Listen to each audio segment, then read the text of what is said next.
Well, good morning. I'm Sam Wells, Senior Scholar here at the Center. It's a pleasure to have a good and diverse audience for this session. I think we were off to a good start with our opening session.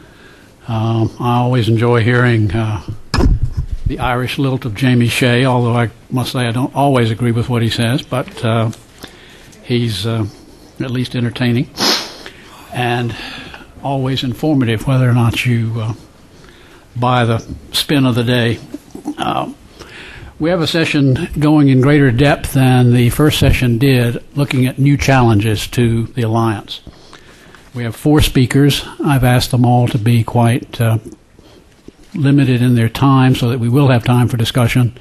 We have a luncheon obligation, a keynote coming up, so we don't want to run over time. Our first speaker, you all have the biographical information. I will not go into it, but our first speaker is Peter Liotta. 3 of our speakers have PowerPoints, so you can be prepared to adjust to that. And Peter, we look forward to your comments. Thank you, sir. And thank you for the invitation. I actually just flew in very late last evening to Boston from the NATO Defense College, where the report itself was under much discussion and debate for this past week, and issues I'll talk about this morning are very much what I lecture on regularly at the NATO Defense College.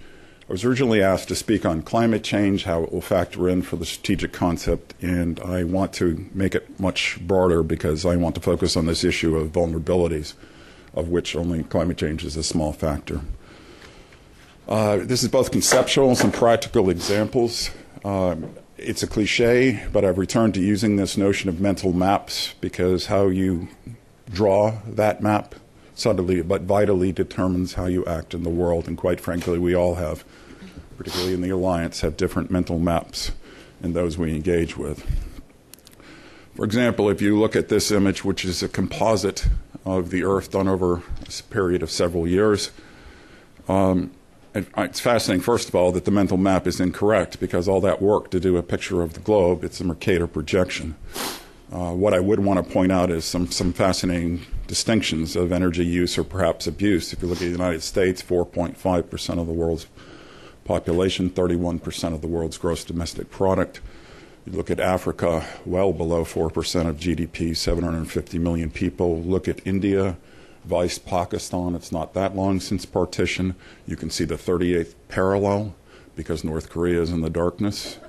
You can see how Japan is the most urbanized a nation state on the face of the earth. But the point I would argue in talking about security challenges is every single security challenge we in the Alliance will face today and in the future is the places where the lights are out. I also find it quite intriguing. On Tuesday in the International Herald Tribune, NATO is told to focus on collective security. Yet in the subtitle, it's emphasizing self-defense. NATO is not a collective security organization. It is a collective defense organization. It's extremely important to make that distinction. We can talk about later about why that's so critical. Other additional articles, although it was not mentioned in the working group of experts report, but I think Article 2 is quite important. Essentially focusing on issues promoting stability and well-being. It's not just economic, it's how to provide a stability underscoring event. Article 4 is mentioned several times in the report, and that is the notion of acting, preventing before crisis management, of course, but crisis management is strategic forecasting and strategic articulation. Why is this new security relevant? Well, making the world fit for humans is really part of NATO's third dimension. It's just not the public diplomacy division. But you can encourage work that is not necessarily military alone. It's civil, emergency planning, scientific, environmental cooperation, and after all, the alliance is the political alliance as well. And Article 2 of the NATO Treaty addresses this requirement specifically. And so what today we call environmental and human security have been always, since 1945, part of NATO's longstanding focus on non-traditional security issues. When I speak of security, I ask four basic questions: for whom, from whom, by whom, and with what means. They are now more critical than ever, because security, from securitas, the Latin, you can translate it a variety of ways: freedom from worry or lack of care, is important because it's contested in its application, since increasing security in one area will decrease it in another area, and providing security for one group may render other groups far less secure. There was a lot of discussion about threat.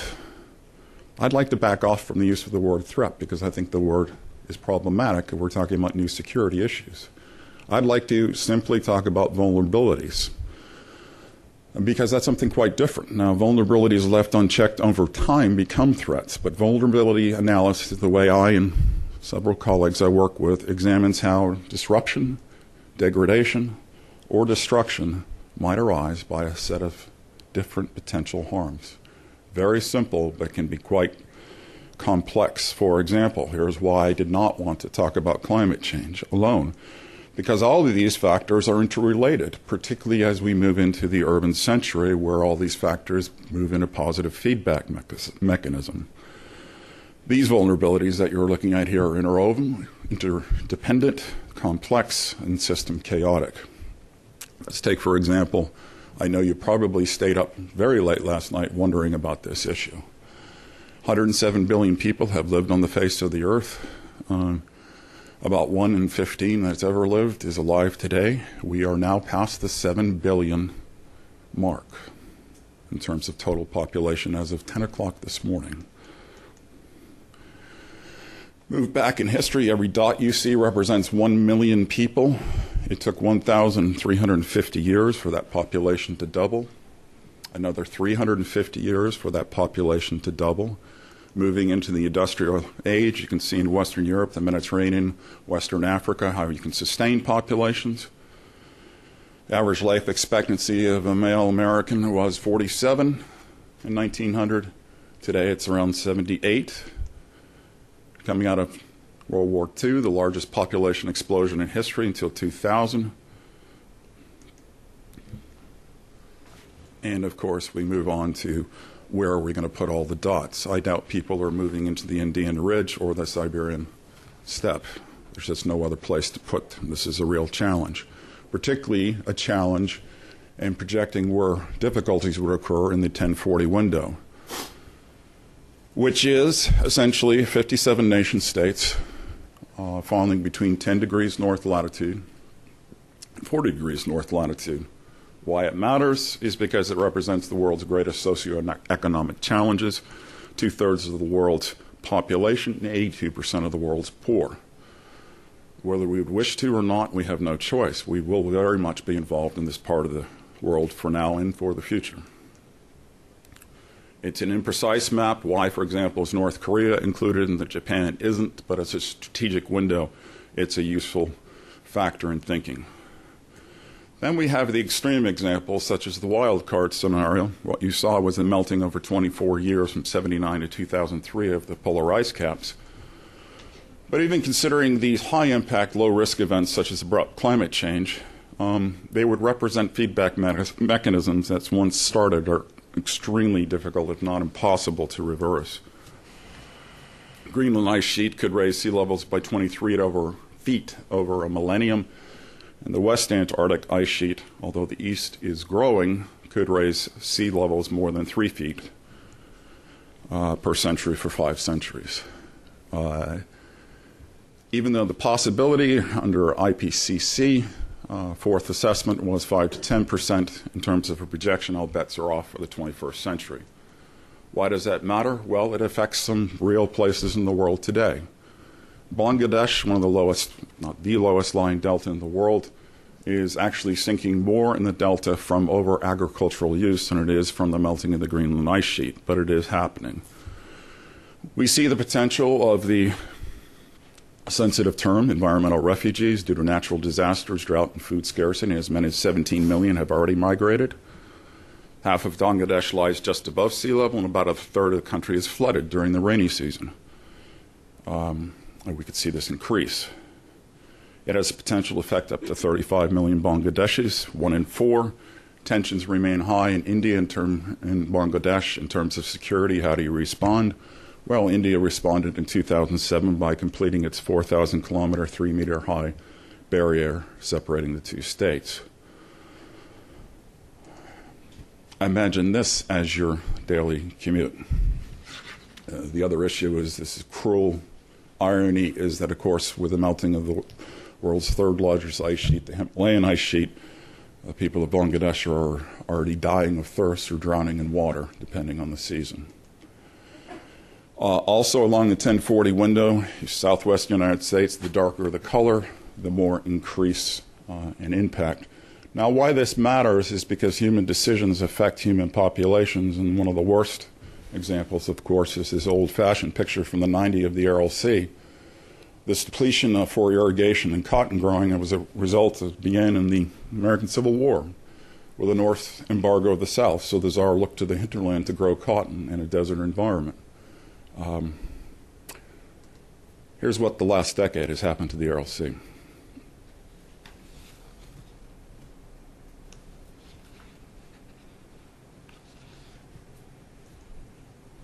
Just in the space of 5 decades,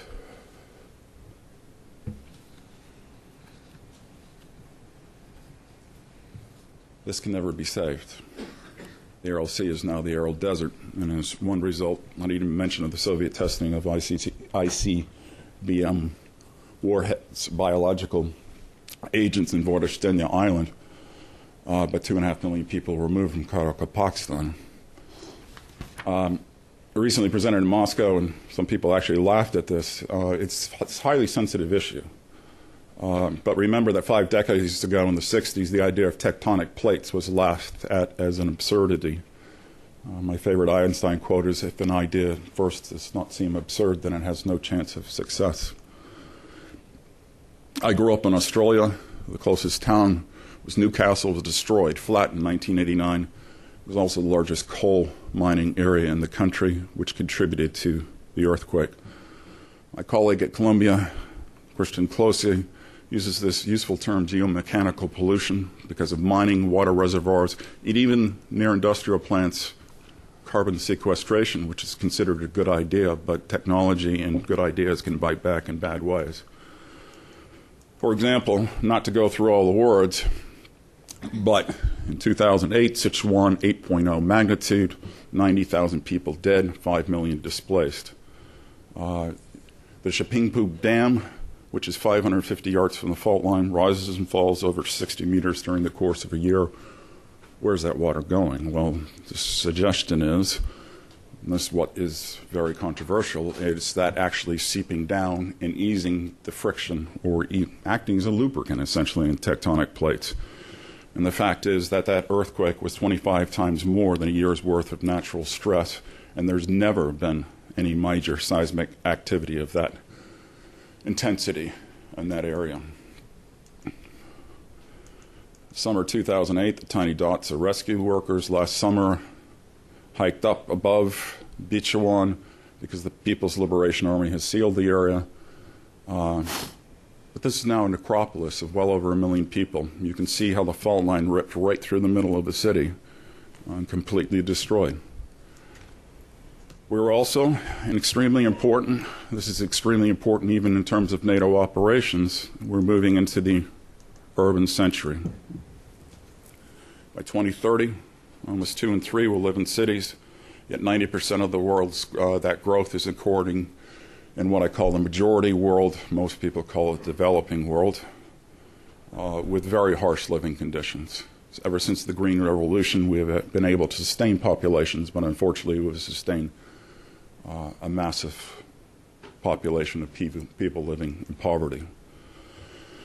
Megacities also are criminally important because in 1950 there was only one megacity, New York City. In 2015 it's projected to be 17 million. We've actually grown quite a bit. Now, Tokyo will be 35.1 million people in 2015, which doesn't mean it's impossible to live in that situation. However, when you look at Lagos growing by a factor of 25 over 65 years, then you should become concerned. I'm particularly concerned if you look at my favorite example, the capital of Bangladesh, growing from 400,000 to 23 million people. Now, look at all those points of lights for the United States. If the world's one megacity in 1950 had grown at the same rate, in 2015, its population would be 684 million people. In other words, 2.25 times the population of the United States today. How in God's name do you think Bangladesh in isolation would it be able to survive under those massive changing conditions? In 1950, there were 8 cities with a population of 5 million or more. 2015, we'll have 58, most of those in the 1040 window, and we'll have 600 cities by 2025 with populations over 1 million. The point necessarily is most important on this picture, and that's Sao Paulo. Note that in Sao Paulo there's 240 heliports. There's only 10 in Manhattan. So Karl Marx was right. There is a difference between class, but it has to do with altitude. You can just fly above the chaos below. Equally in Johannesburg, poison mining pits in what is both a first and fourth world city simultaneously. This is the road leading out to Soweto. If you look up in the upper right-hand corner, you can see the skyline of Nairobi. I work there with the United Nations Environment Program, but this is Kibera, mile after mile after mile of corrugated shack. If you move the camera level down below, this is what the daily life looks like. This is Rocinha, perhaps as many as 400,000 in Rio, one of 1,800 favelas. But you swing the camera around, I didn't change position. It's located, as many favelas are, right next to very wealthy neighborhoods. And look how the community taken from the top of Rocinha, an urban jungle in a way, yet people can survive, yet you're looking at one of the most beautiful locations in the world. So let me begin to encapsulate with population, map of the world, watch how things start to change. In terms of energy consumption, what happened to Africa? In terms of HIV/AIDS, what happened to the Americas? In terms of infant mortality, again, and total spending on healthcare.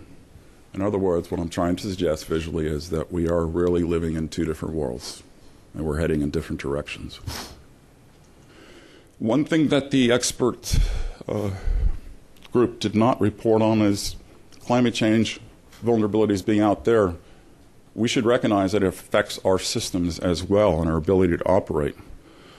Now again, these retired admirals and generals focus this in terms of threats, but the potential for conflict. Obviously, human movement, lack of control over borders. Even Europe itself experienced a very severe heat wave in 2003.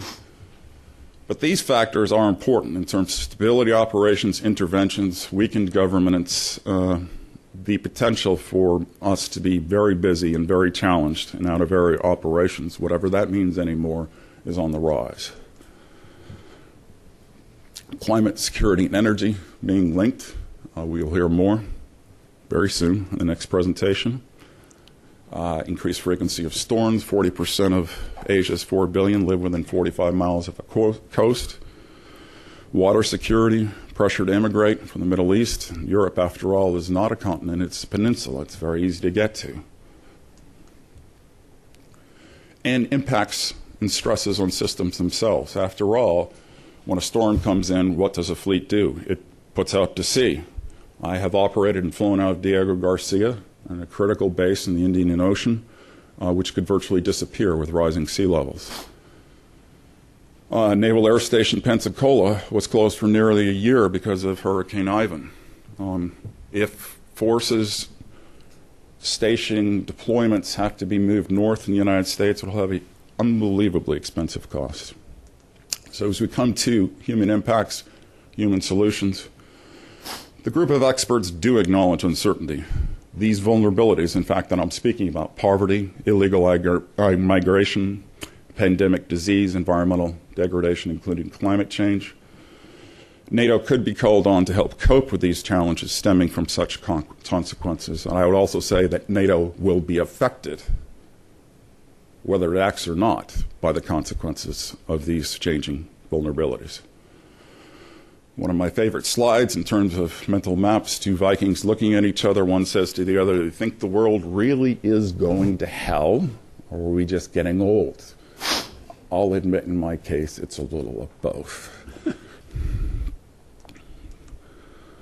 Two quotes: "Men and nations behave wisely once they have exhausted all the other alternatives.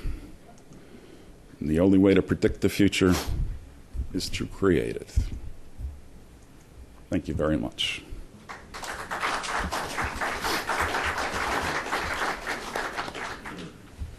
Thank you, Peter. If you were trying to make us all feel more vulnerable, I'm sure you succeeded. Thank you, sir. Our next speaker is Stacy Closson, currently a fellow here at the Woodrow Wilson Center. Right.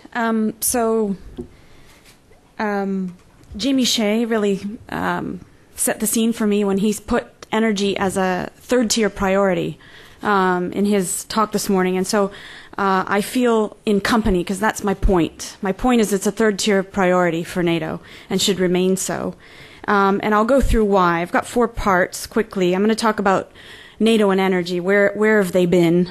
3 myths of Russia, concerns, and then suggestions.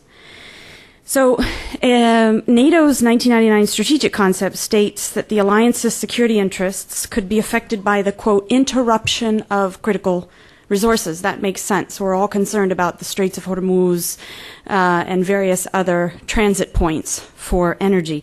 But no concrete measures were created to address this threat until 2006, so 7 years later. And everybody got excited about the winter 2005-06 gas conflict between Russia and Ukraine. Their energy came to a fore, and Poland suggested establishing a kind of energy NATO. That was invoke Article 5, response to cut off from Russia, and build up oil and gas reserves as an alliance. At Riga 2006 summit, energy continued to be addressed in 2 different contexts. On the one hand, they talked about a coordinated international effort to risk energy infrastructures and promote energy infrastructure security. So now we have this vision of pipelines and infrastructure security. But they said that NATO should add value upon request assist efforts. And on the other hand, on the margins of the summit, Senator Richard Lugar talked about scarcity and manipulation of energy on the European continent being a major source of conflict in the near future, and energy was a weapon. First sort of use of this term and discourse of NATO as an energy weapon, as a major threat to Europe. So at the 2008 NATO summit in Bucharest, the member states agreed that NATO must become active, and they put the first concrete measures down on paper. They talked about we need to share intelligence, we need to advance international and regional cooperation, and we need to support consequence management and protection of critical infrastructure. So that brings me up to today. We've got this new NATO 2020 document. I had a chance this week to review it quickly. There's only 2 paragraphs on energy and a recommendation, and then several references to energy. So these references talk about a sabotage of pipelines, unlawful disruption to energy supply lines, supply risks, and energy is defined as an unconventional threat. And this is scattered throughout the document. And then it talks about, at the same time, energy policy is a domestic issue. It's an issue for the EU and the International Energy Agency offering services. NATO can participate at a multinational level. But at the same time, it should protect its own energy reserves. So to be honest, I couldn't quite make clear what the document was trying to say about energy. And the recommendation is that the potential for major energy supply disruption should figure prominently in NATO's strategic assessment and contingency planning. That makes sense. That goes back to the beginning of the 99 concept, and that they should work with partners for emergency situations to mitigate harm to members. And they have listed Article 4 consultation and Article 5 collective defense as possible measures for energy. I would make a note that the section on engaging with Russia said nothing about energy. So to me, there appears to be 2 different categories of energy concerns. There's one broad, right? let's protect critical infrastructure.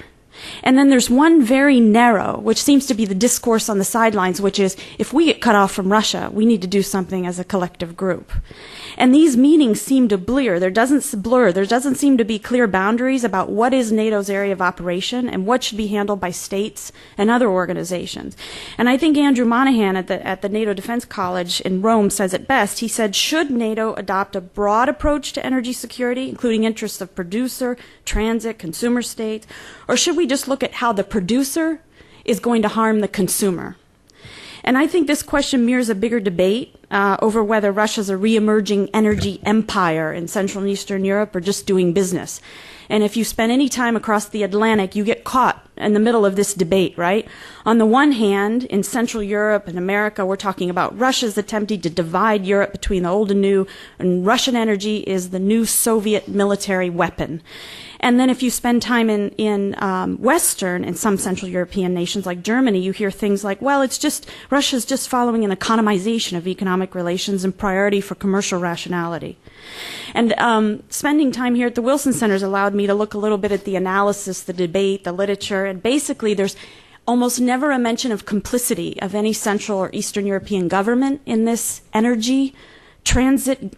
And there's little accounting for fluctuating of energy markets and how this impacts on Russia's ability to do business. So in one light, Russia's got too much gas, and the next year it has not enough, and now we're back to too much again. And our analysis continues to fluctuate almost annually on the threat that Russia poses. And I think really that we suffer from three myths about Russia. We keep reiterating them. We've overestimated Russia's ability and underestimated Europe's progress.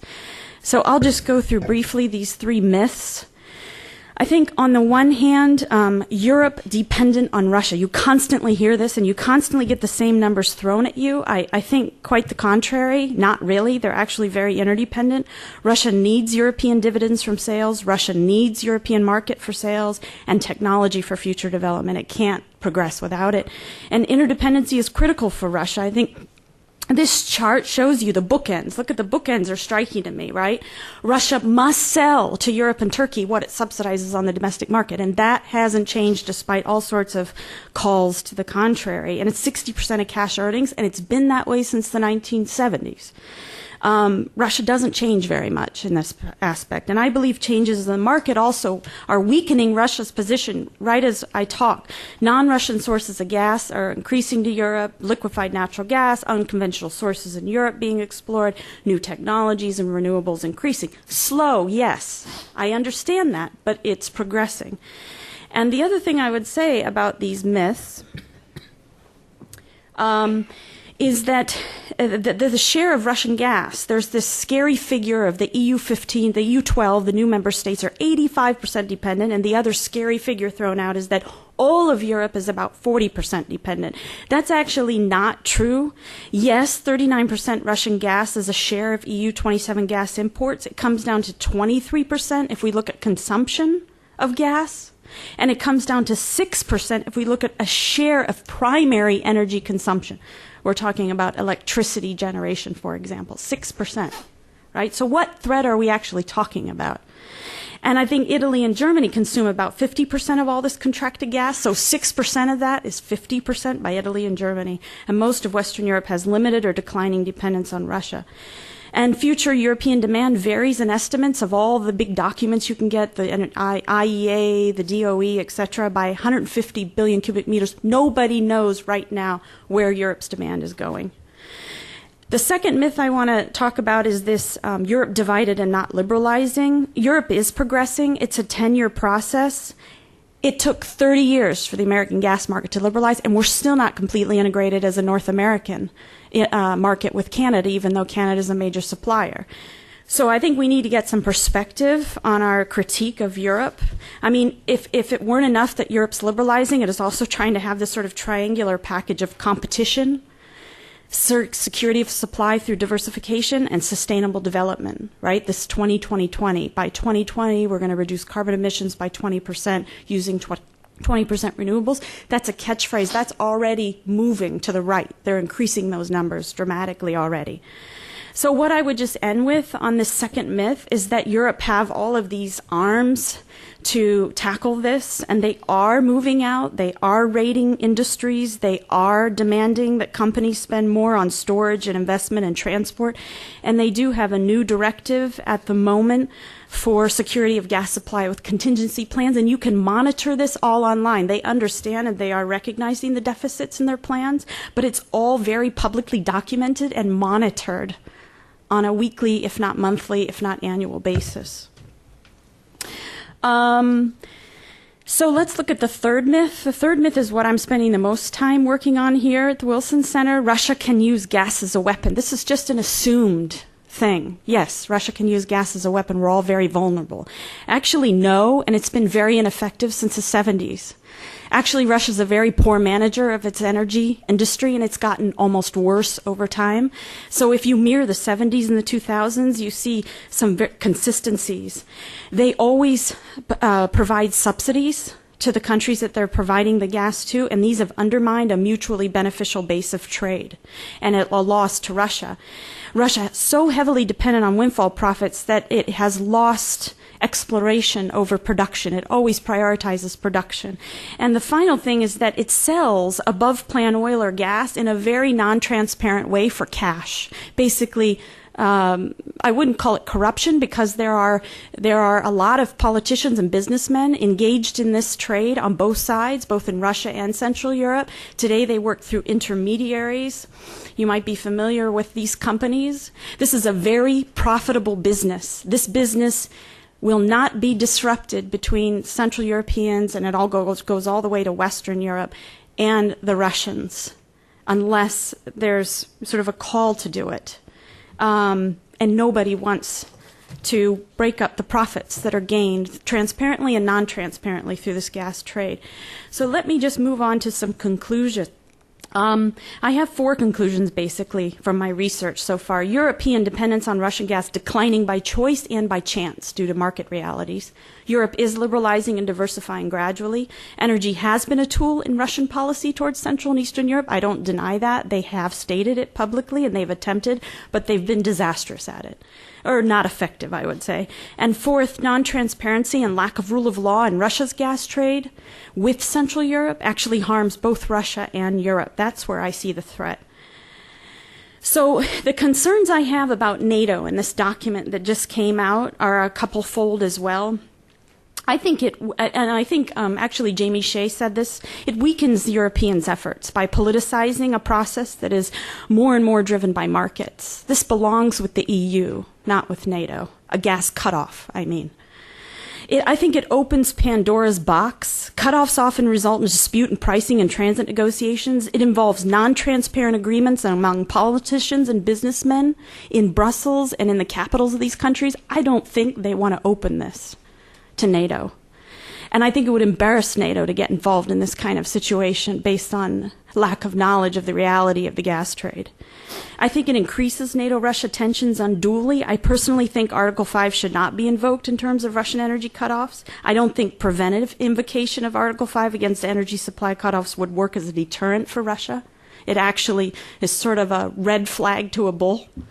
And I think the superpower framework for Russian energy relations is misplaced and counterproductive. It's misplaced because it's too simple of an explanation, and it's counterproductive because it actually creates an arena of conflict that doesn't exist by design. And finally, I think it misses the point. If you read Russian national security strategy documents recently, energy for them is a global conflict over resource. They're going towards the Arctic. They're going towards the Caspian. They're going globally for energy resources to control the markets. And that's where we ought to start thinking strategically. And I think it's a static view of energy, finally. Energy policy, as I think I've demonstrated here, is actually a complex confluence of several dimensions through which I don't think NATO should or could navigate.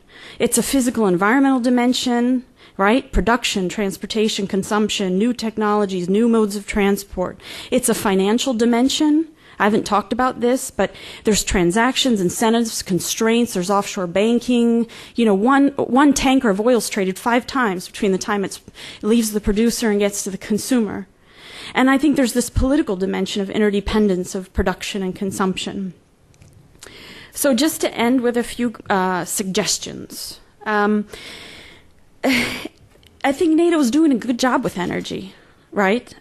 Energy should not be addressed as an issue in and of itself, but it is being addressed within NATO within other agendas. It's already happening in security consultation and crisis management, counterterrorism, freedom of navigation in the Mediterranean was mentioned already, training and response capacity building. This is all happening. This is good. Keep up, continue with that. The other thing I'd add that I didn't read in the document is I know the United States military is working very hard on conservation and renewables in military operations, so moving away from oil, basically. And this is perhaps something already being shared in the NATO military command structure, but it should be in the document. NATO confidence building measures has also been suggested by Washington think tanks like CSIS. They're talking about, look, NATO, the EU, and member states should coordinate energy policy. Support research and development for new technology, support nuclear power development. Europe also has multiple options to address its energy security, and it's doing so. Europe uses diplomacy, economic engagement, diversification of resources, liberalization of markets, and oil and reserve stockpiling, which it shares now.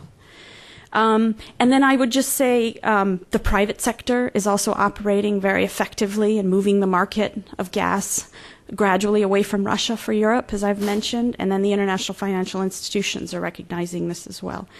So thank you for listening, and I look forward to our discussion. Thank you, Stacy.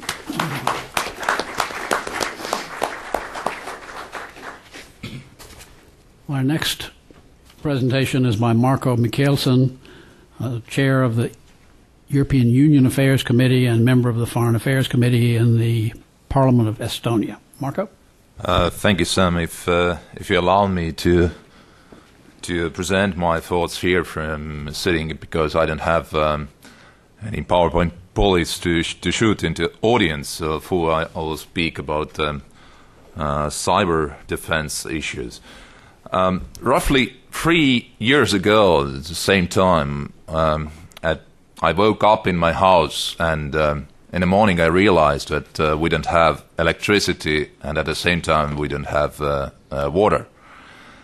And this was quite unusual, because this disruption never happened before. My first thought was about that it cannot be true, but it possibly cyber attack which caused this disruption. This was at the same time in April 2007 when Estonia was attacked by massive cyber attack, late April, early May 2007. Luckily, fortunately, I later on understood that my first thinking was not correct. It was just a simple disruption in a local energy company, which caused this major situation, let's say, in my county, very close to Tallinn, Estonian capital. But this shows that what sort of thinking was going on in those days when Estonia was under heavy attack 3 years ago. And that this, what happened 3 years ago, is quite well published and has been widely discussed in different forums, including also among NATO members, because Estonia in 2007 was already a NATO member. But just to remind you what actually happened those days 3 years ago, and which caused a lot of further discussions on that, how do we challenge those threats coming from the cyberspace.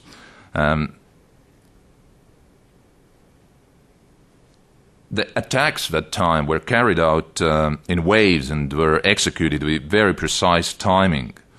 They were also unusually well coordinated and required resources unavailable to common people.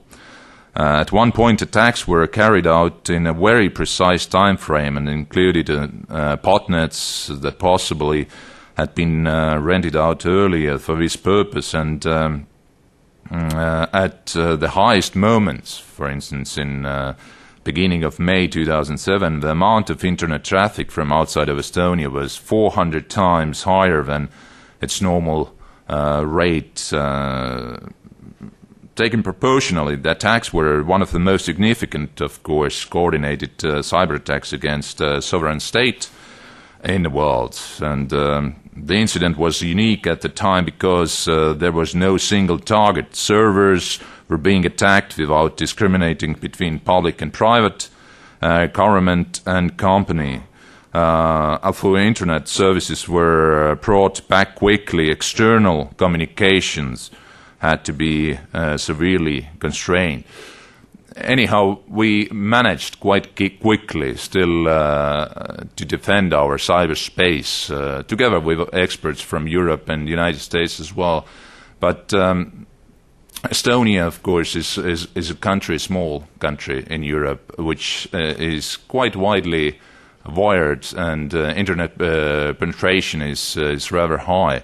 Just to make 3 points to let you know what it means for us, internet is throughout last 20 years, of course, internet e-banking is widely used, and more than 90% of transactions are going through the internet.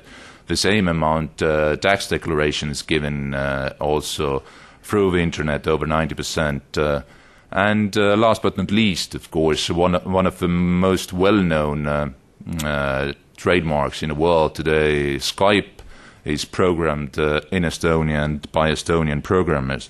So, and last but not least, one more thing: Estonia is the only country in the world, basically, which carries out internet elections, both on municipal, national, and European level. The last elections for European Parliament were carried out through internet opportunities as well.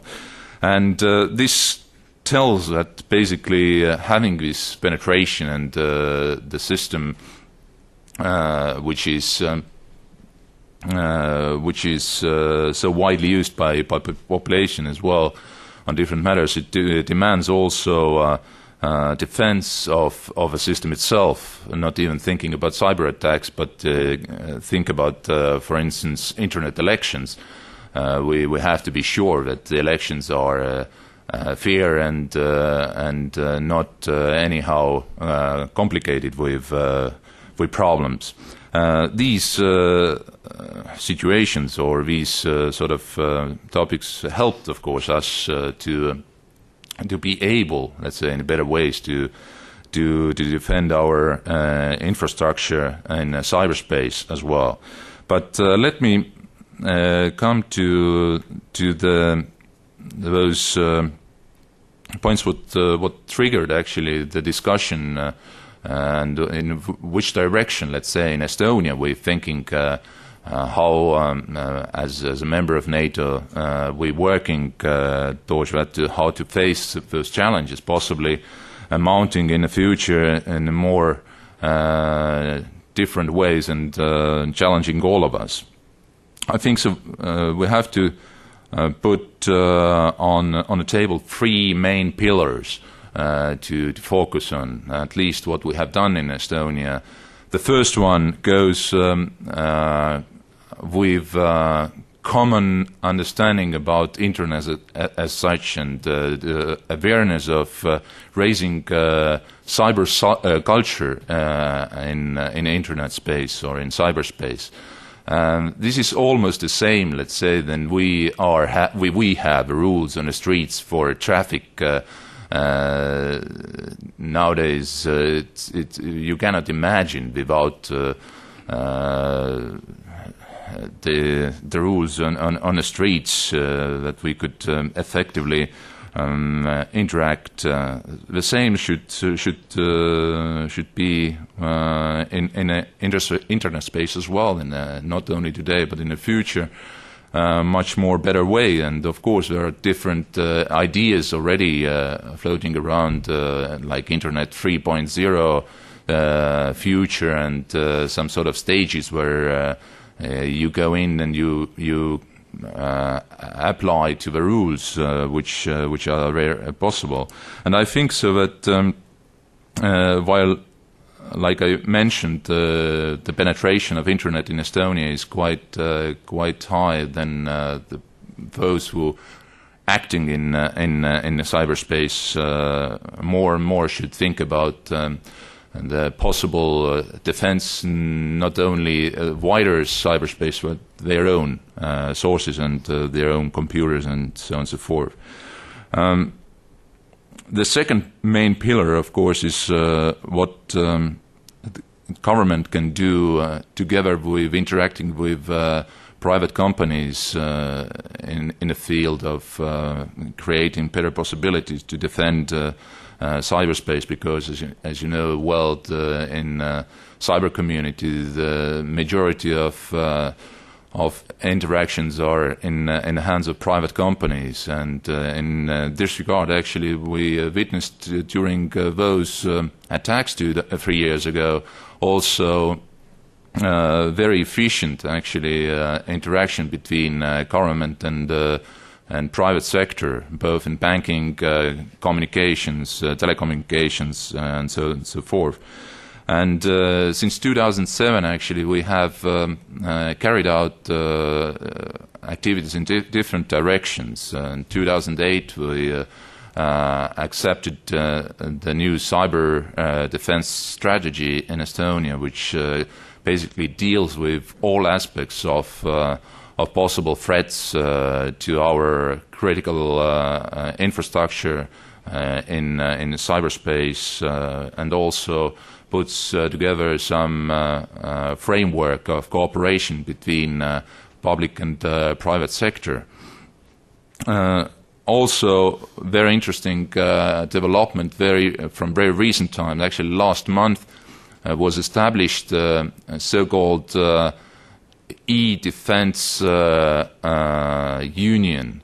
We in Estonia have voluntary union of defense system, part of on national level, and in April actually voluntarily people came together and decided to create e-defense union, which basically has aims to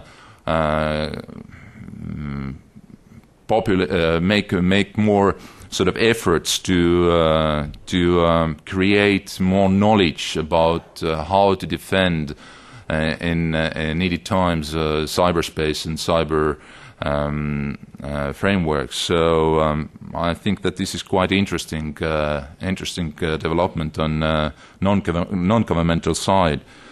And also a part of these first two pillars, I think so. Third one is extremely important, which is international cooperation, which also has certain links with the topic we today talking here about the NATO futures strategic concept, and how NATO can be better in terms of facing these challenges in our cyberspace.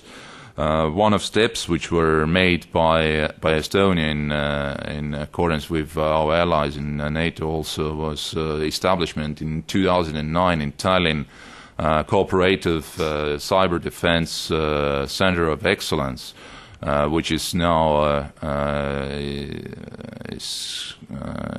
already enjoying support from 7, 8 member states of NATO, and hopefully this the number of participants and sponsoring countries will rise in coming years.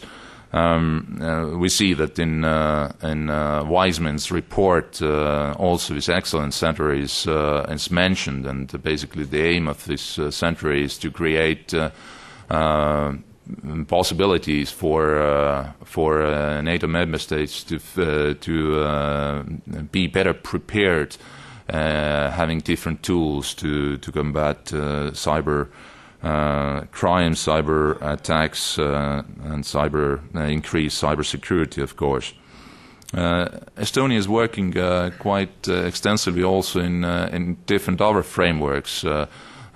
We've been also, for instance, in the European Union today we are looking forward to be able host nation for European Union IT agency next couple of years. This decision should be made, and also finding through different cooperative models the knowledge which is existing in professional area of cyber defense expertise. Having different international conferences. The last one was just a week ago in Tallinn again, speaking about different newer tools available, let's say, to attract both public awareness in cyber defense, but also on professional level, like in areas of military and defense policies. So, summing up my very short presentation is that certainly cyber defense or cyber security will be one of the major issues during coming years, decades, and so this is I could compare with the same sort of situation what we had 100 years ago, and not all understood really what sort of tool in coming warfare could have airplanes, for instance. Early 20th century, this wasn't the case yet to really recognize this. And I think today we're not talking about cybersecurity or cyber defense issues not as a sort of new possible threat that is very much existing basically every day on smaller level. Let's say the cyber situation, cyber defense issues are up in our member states, but of course the situation what we have in Estonia 3 years ago, this was unique in that terms. That was a first ever attack against a sovereign state, and our duty as politicians, of course, is to implement possible legal framework both on national level, like as we have done in Estonia, but also on an international level. And I hope that in the future there will be more frameworks than today. Only one existing international convention then created by Council of Europe and signed by a little more than 40 countries up to this moment. Thank you very much. Thank you, Marko.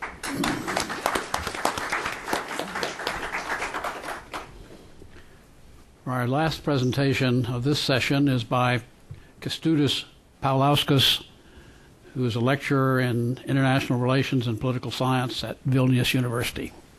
Thank you, Samuel. It is ungrateful to be the last speaker before the lunchtime, because this anticipation for the break is gathering, but I will try to make it concise and interesting for you. There is this very evil and sinister image of a nuclear weapon in the public imagination. But the historic record is not that bleak if we look at it. It was employed just once. It did conclude the Second World War. It helped to prevent the Third World War. And it gave birth to my favorite discipline, the strategic studies. On the other hand, it turned strategy from a creative operational art into a science of mathematics and game theory. Of course, it has this one huge drawback. It can still destroy the earth. We now talk about something called the second nuclear age. And the main features of that is the bulletin of atomic scientists keep this nuclear watch clock, and they now say that it's 6 minutes to midnight, meaning the annihilation of Earth. One would have imagined that after the Cold War they would put the clock some few hours back at least, but they didn't. NATO did that. NATO actually downsized, disarmed from some 11 different nuclear weapon systems in the 70s to single nuclear weapon system today, the DCA aircraft.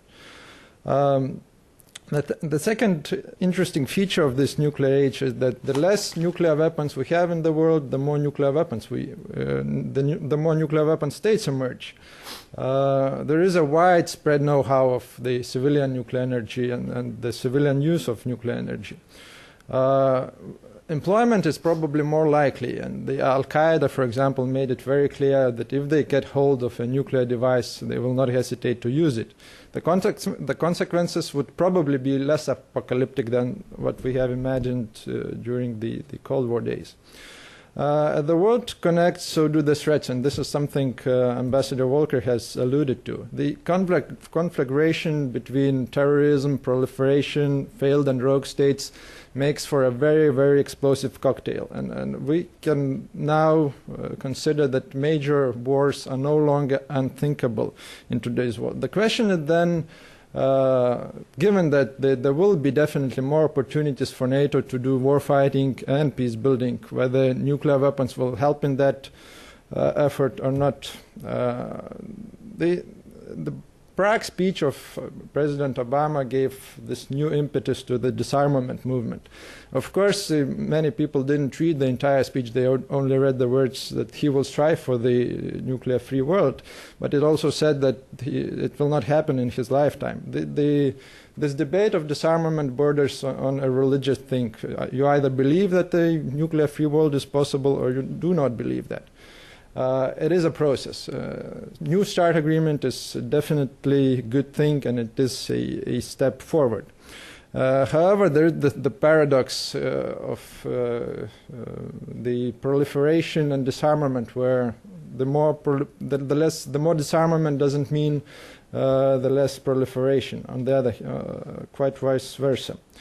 There is this popular notion that getting the world rid of nuclear weapons would make it safe or safer for conventional wars. There is, of course, this huge problem of how you verify if the countries keep up their word and do not develop nuclear weapons.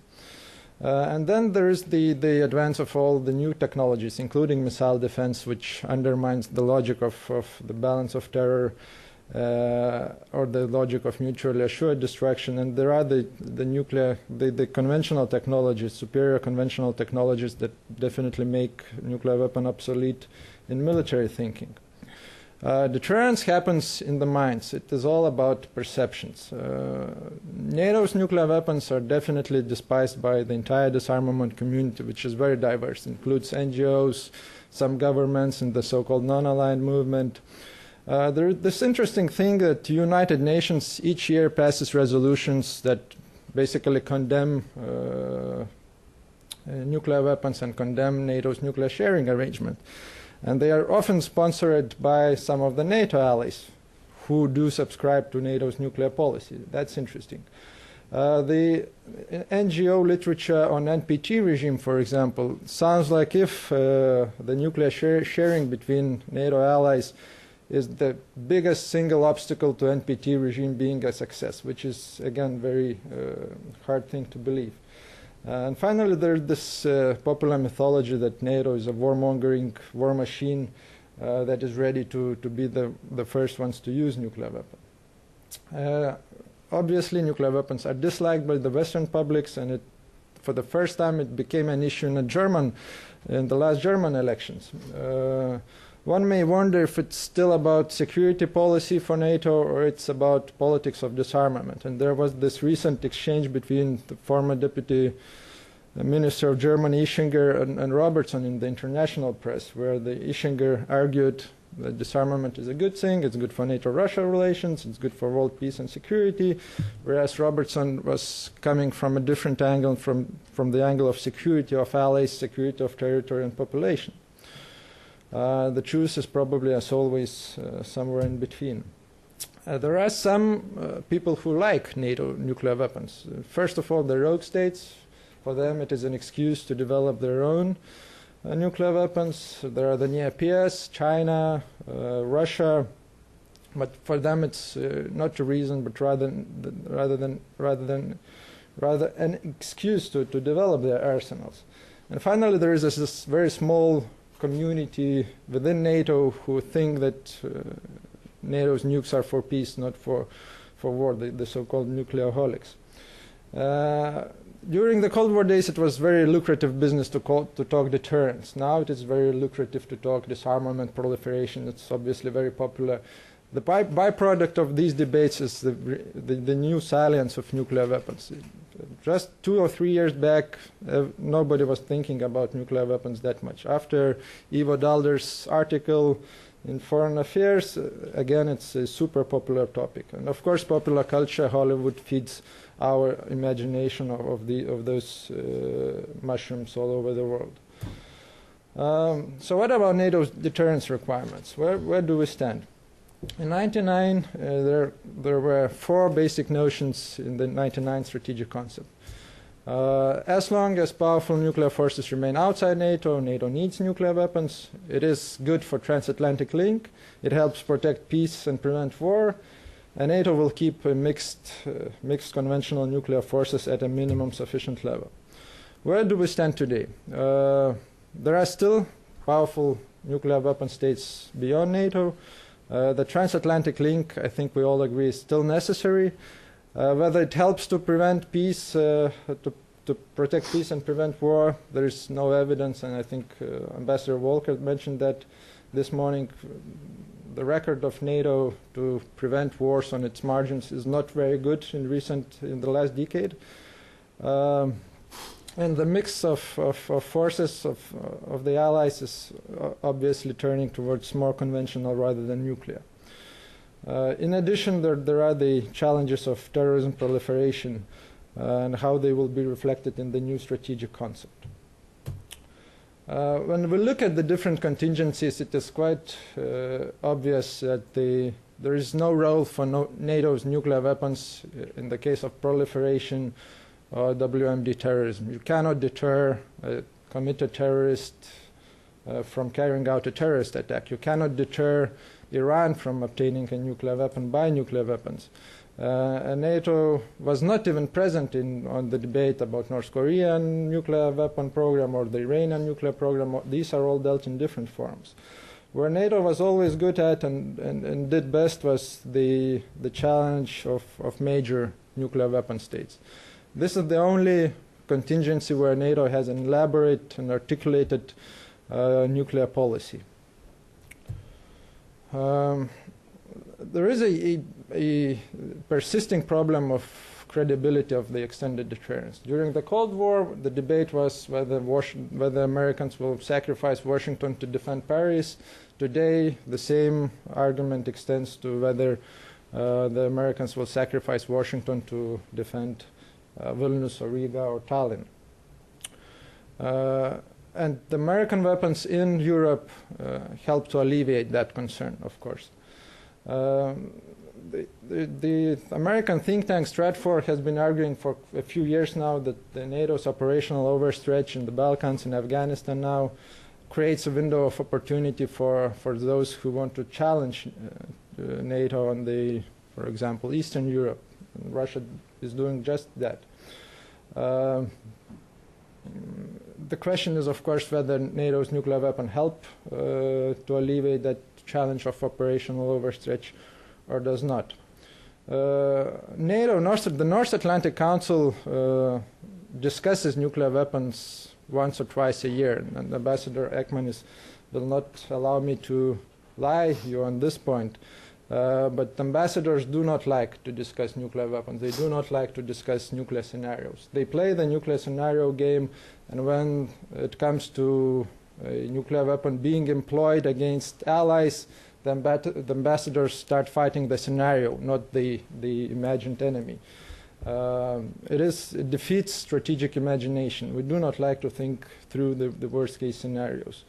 But for the deterrent to be useful and usable, it needs to be exercised. NATO, for some reason, keeps secret all its nuclear plans and policies. While you can Google up all NATO's nuclear bases, the numbers of DCA aircraft, their deployment places, and things like that. It doesn't make any sense to keep it secret, quite the opposite. Ambassador Volker also alluded to this notion of balance being a very poor strategic message. And yes, it is a poor message. For it sounds like if we have more disarmament, we will probably have less deterrence. I have to touch, of course, on the Russian factor, and I'm coming to an end of my presentation. After the Prague speech, there was a very conspicuous silence on behalf of the Russian media, which is usually very quick to react to anything NATO or the Americans say about world affairs. There was a complete silence because they didn't like what they heard. A Russian thinker, an NGO thinker, Andrei Pontkovsky, called it a Gorbama effect. Gorbachev in the 85 said that we now have to strive for the world free of nuclear weapons, so did Obama. Where did that lead us in terms of US-Russia nuclear balance? Ambassador Volker said that nobody wakes up worrying about that balance. Well, I woke up today worried about exactly that. The Russians have this complex of inferiority vis-à-vis the Americans and their conventional superiority, and that was very evident in their negotiations of the start. It was not so much about American nuclear superiority, but about their conventional superiority.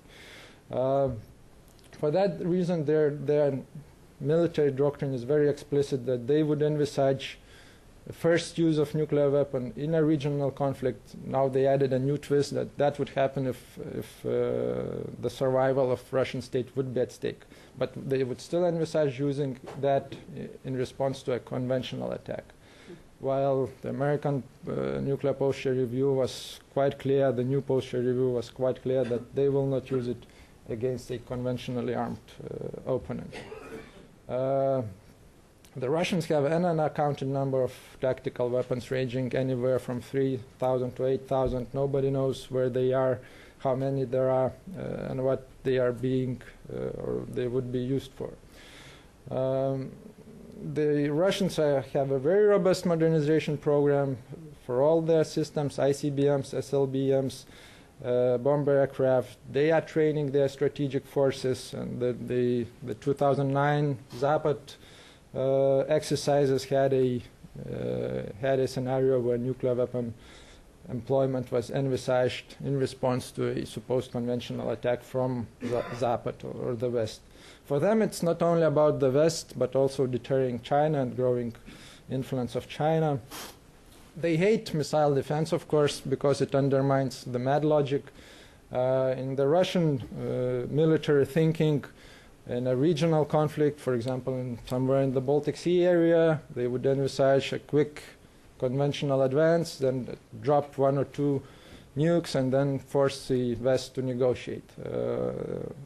If there is an efficient missile defense that works, that would undermine this logic of terror. And finally, they are still the only country capable to destroy the United States. And they are proud to emphasize this fact. This is the Topol-M ICBMs that they proudly parade each year on the 9th of May. One of my Russian colleagues said that these are mock-ups because it's too expensive to bring them to the Kremlin Square. But anyway, you would not see Americans parading their ICBMs or the Brits parading their Trident or the French parading their missiles in Paris or London or Washington. We have to understand this importance of nuclear weapon in the Russian thinking. As the Mr. Pontkovsky that I mentioned before said, doesn't matter what government Russians will have. Pro-Putin, anti-Putin, they will still need the nuclear weapon to preserve the remnants of their great power feeling. To conclude, NATO's nuclear weapons, they are not usable weapons. They are not really a military weapon. They are not a defense system. It is just a deterrent. That's all it is. And we have to keep it that way, and I think Albright's report makes it very clear on that. There are nuclear weapon states outside NATO, and that's a clear and present deterrence requirement for NATO. As simple as that. An American presence in Europe is still a very salient thing. For credibility of the transatlantic link, for the burden sharing, because if you remove those from from Europe, there will be no NATO nuclear policy. There will be only a US nuclear policy, a British nuclear policy, and French nuclear policy. But that would be the end of the nuclear planning group, the NPG. It's vital for transatlantic link. To conclude, we have to keep it really simple. Deterrence is about deterrable adversaries. Nothing more, nothing less. We should not overcomplicate security matters, because if we do, we may obscure what is really important, and that is security of allied territories and population. And I thank you very much. Thank you, sir.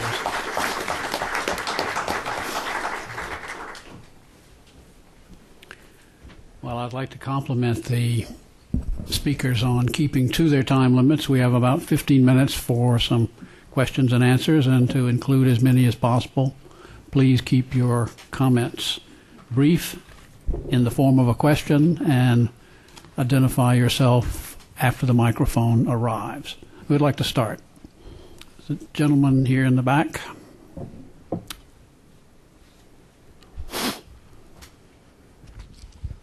Thank you. Good morning to you all. My name is Joseph Frazier with Zillion Technologies. To the last speaker, sir, one thing that I try to understand better is the nuclear capability and the quantifiable number of warheads in Russia. There's all kinds of talk about, well, after, the breakup of the Soviet Union, they were scattered throughout the world. Yet many of the concepts that you brought up today touch on the idea that they are very aware of either where they are, or shall we assume that they don't, and that affects their policy? If you could address that. Thank you very much. Thank you for your question. The Russians, they know where the nuclear weapons are. I'm sure of that. The Americans helped them to secure most of the nuclear sites. The problem is that we do not know. NATO doesn't know where Russian tactical nuclear weapons are. There were different speculations in the press. There was a speculation, I think, in Washington Post that there are nuclear weapons in Kaliningrad region. What for? They never articulated their doctrine on for what reasons they keep tactical nuclear weapons, why they need those weapons. We simply do not know. That's an X factor. But that it presents a huge opportunity for NATO and the American-Russian relationship to address the tactical weapon issue. There are 200 tactical nukes in European side of NATO, and somewhere between 2,000 or 8,000 Russian tactical nukes. There is a obvious security concern. I do not imply that they can be used or that they can get out of hand, but the fact of the matter is that there are a lot of Russian scientists that worked on nuclear weapons. They may get unemployed, they can be lured into rogue states, failed states by Al-Qaeda, well paid, and then nobody knows. You can get creative on that. But there is a present security concern. Good. The lady here in the white jacket.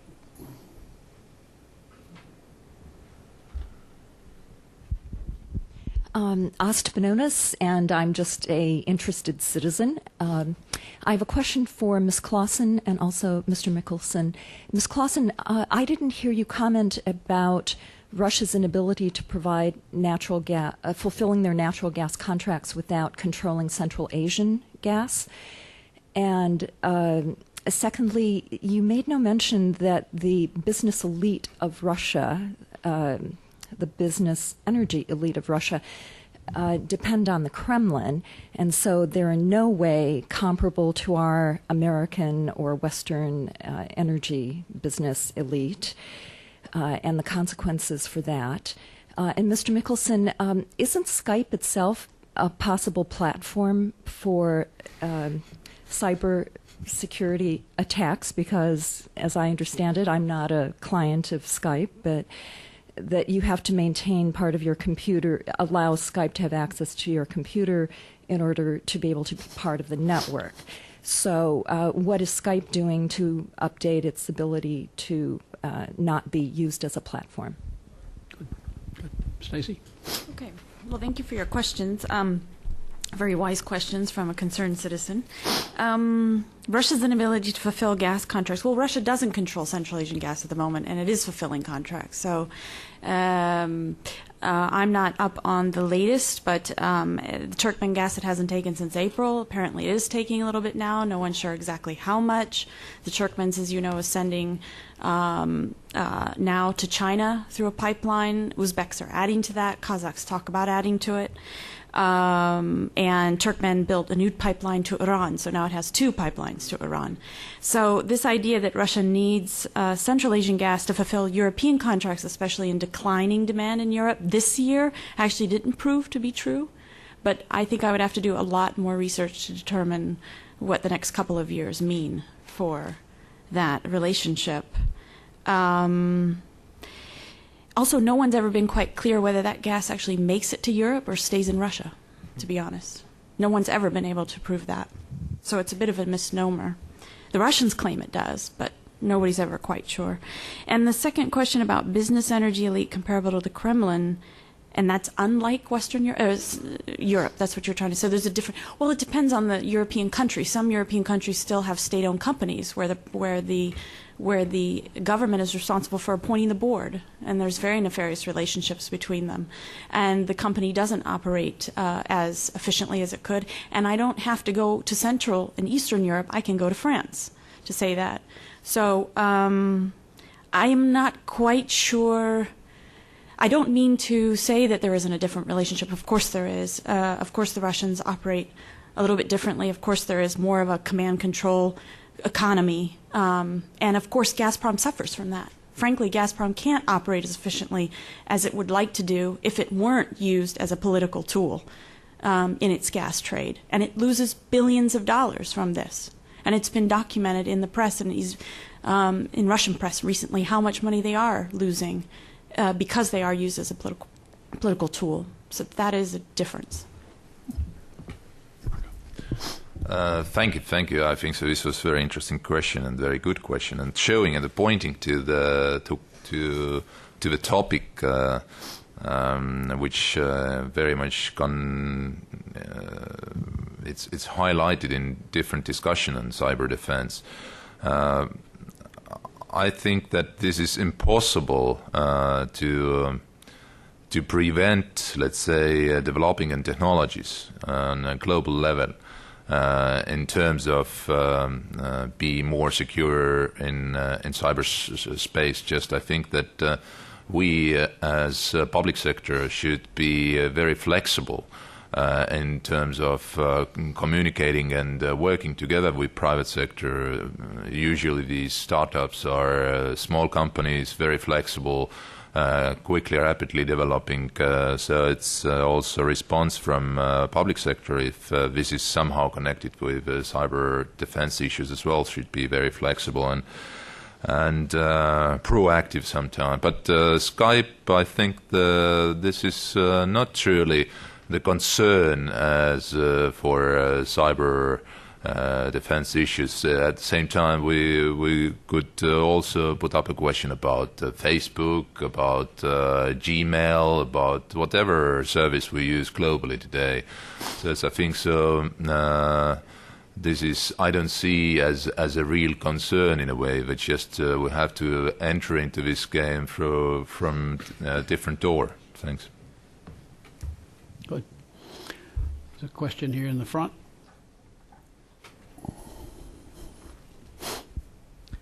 I have a question, Ms. Closson. I'm Peter with the J-Bank, the Joint Baltic American National Committee. We've had several conferences. Our organization has organized conferences on energy security issues, and usually our speakers take a position a little different from yours. And so maybe next time we'll have to have you come to one of our conferences and see how it goes. I'll be there. Sure. But during your presentation, you excerpted parts of the group of experts report, and I have to say it sounded like you presented them in sort of a skeptical view almost. Words like, or phrases like sabotage of energy pipelines, unlawful disruption of supply lines. Is it your position that these problems don't exist, or that they're exaggerated, or that it's somehow just part of the marketplace, that, you know, this is, boys will be boys, this is how the Russians go about things. And, you know, are you then saying that NATO shouldn't do anything about it? Who should do something about it? Why not NATO? Yeah, it's a good question. Thank you. And I have been to Vilnius on energy conferences, and you're right, I do sound different than what I heard there. But very enjoyable time, nevertheless. No, certainly there is a role for NATO, and I probably didn't clarify it well enough, but I think NATO does have contingency plans and is working on some very important things. I think I want to distinguish between a supply cutoff and a terrorist organization that comes and blows up a pipeline, or frankly, for that matter, another country that blows up a pipeline. I mean, I think these are two different issues, and NATO should prepare for the latter. And I think it has been preparing for that. So a sabotage of an energy pipeline, that makes sense. And this is in the document, an unlawful disruption. To me, that makes less, what is an unlawful disruption to energy supply? Supply risks, it's a very broad concept, and then they define energy as an unconventional threat. So I guess what I'm trying to say is I think there needs to be some clarification. There are roles for NATO, and there needs to be clarification. There's also this odd legacy of the Cold War of a NATO oil pipeline system, which I've never been able to get any open source documents on, but people talk about it at conferences, whereby they used to actually exercise a cut in supply during a conflict with Russia during the Cold War, Soviet Union. What would you do? How would you get the oil? How would you maintain that support, that kind of energy supply? So those kinds of things certainly should be part of the NATO contingency planning, and then of course keeping open.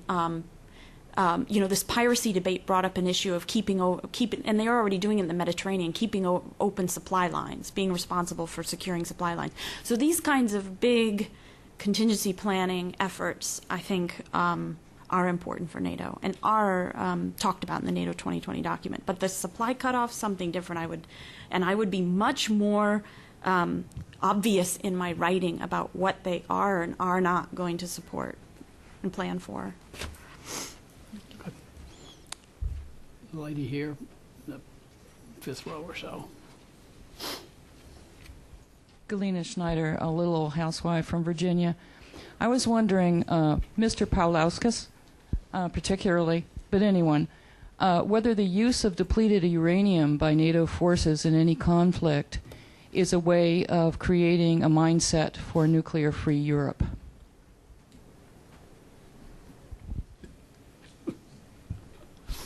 Should I? Give it a try. Peter, you might want to comment. I'm sorry to say, but I'm not aware of any facts of NATO using depleted uranium in conflicts. In its shells. Right. Yeah. In its weaponry. Yeah. There was a problem during the Kosovo conflict. There was another. There's been. I don't think I'm competent to answer that, but maybe colleagues will help me on this. You're absolutely correct. And the depleted uranium is used by U.S. Air Forces, which the U.S. Air Force won't comment on. So it's not a discussion on the table. I think your question, though, really gets at the heart of why is it not on the table. If you want to send something, very least, which is symbolic, that's a good place to start. But it's far more than symbolic. UNEP has done lots of studies. Pekka Haavisto did the study on Kosovo that denying that depleted uranium has no environmental impact is simply incorrect. It has a huge environmental impact, and it has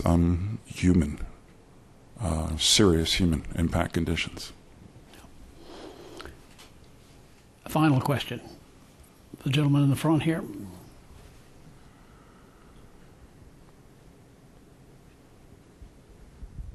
My name is Samar Chatterjee from SAFE Foundation. I want to make a comment as well as ask a question regarding earlier in a previous session there was talk about relationship with Russia and which involved engagement and the so-called strategic deterrence. I'm not exactly sure why the leadership of NATO does not level with all the members, as well as those who want to emphasize strategic deterrence more than engagement. It's really engagement through which any kind of strategic deterrence can be really obtained. Because I guess the kind of willy-nilly way United States invades countries, Russia is quite capable of doing that. One has to understand that. It's only been restrained because of some of its problems that it has had since the collapse of communism. So if it is going to be equal to the United States, it is quite capable of doing that. And the very fact it hasn't done that is a good news for those who believe in strategic deterrence. And if Russia has to be restrained, there has to be more engagement, and they must feel that the United States and NATO is giving it enough respect. And that's where that extension of bringing Russia into it, which is maybe under consideration or not. Is there a question here? Yes. The question is, why doesn't the NATO members level and instead get rid of that hypocrisy that they have often, on one hand supporting the U.S., which is blindly followed by other NATO states. NATO states pretty much blindly follow the United States in much of the things which are, in my opinion, international mischief often, whereas for Russia, suddenly the standards change. Why doesn't this hypocrisy end? Yes. Kestutis, you want to... Why does everyone blindly follow? I just say something quickly. Remember, the report itself, the second part of the title is dynamic engagement. So perhaps what you heard this morning is not exactly the intent of the document nor the strategic concept. I hope Ambassador Janis Eichmanis will speak about that during the lunchtime. But the NATO-Russia and US-Russia relationship is probably the most divisive issue in the NATO circles, in the NATO corridors. The hopes that were expressed this morning by Ambassador Volker and Janis Shea are rightful hopes that we may find a consensus come November and the new strategic concept. But the other scenario is also very likely that we will paper over that huge division, because German thinking about NATO-Russia relationship is a very different species from a Lithuanian thinking about NATO-Russian relationship. You are completely right about that. But on the other hand, there is room for an agreement and for a consensus, a strategic consensus. One more sentence for yes. I think the NATO should emphasize to the United States that it must regulate its behavior and not irrationally invade countries. That might prevent Russia from doing the same thing. Yeah. Nope, in Georgia. Yeah. The room where I would see hope and opportunity for finding a common voice. The first thing, the Baltic states probably are the most interested that there is a NATO-Russia engagement on reciprocal, equal terms, where Russia shows full transparency on any issue, starting with the nuclear that I talked about, but also other issues. Finding that kind of understanding will be extremely difficult, because Russia is a modern nation state stuck in the 20th century geopolitics, where NATO is moving in the 21st century alliance, where the world is completely different than we knew it before. Peter Liotta's presentation gave us a good idea of what awaits.